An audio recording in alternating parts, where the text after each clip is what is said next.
Go ahead. Hi, Ed Smith coming to you from thebasscast.com again with another tip. Today let's talk about an amazing new technique that has come out. It's called the drop shot.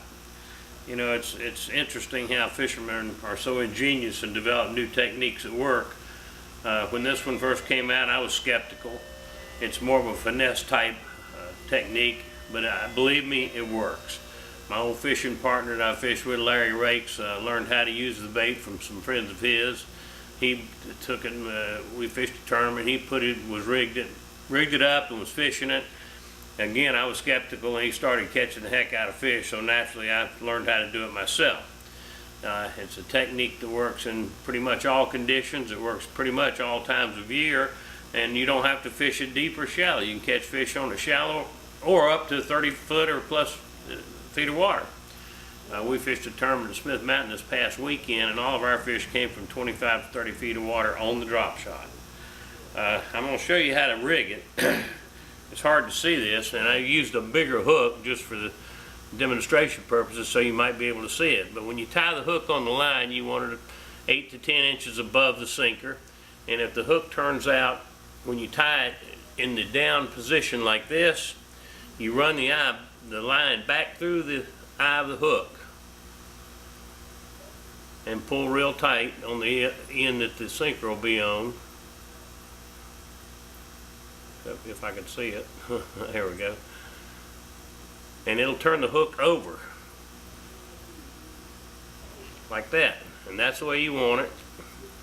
When you put the hook on there, you want the line to stand straight out.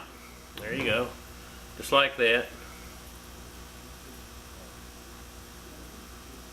And when you put the hook in the line, when you put the worm on there, it'll stand straight out and above the sinker like in a suspended fashion.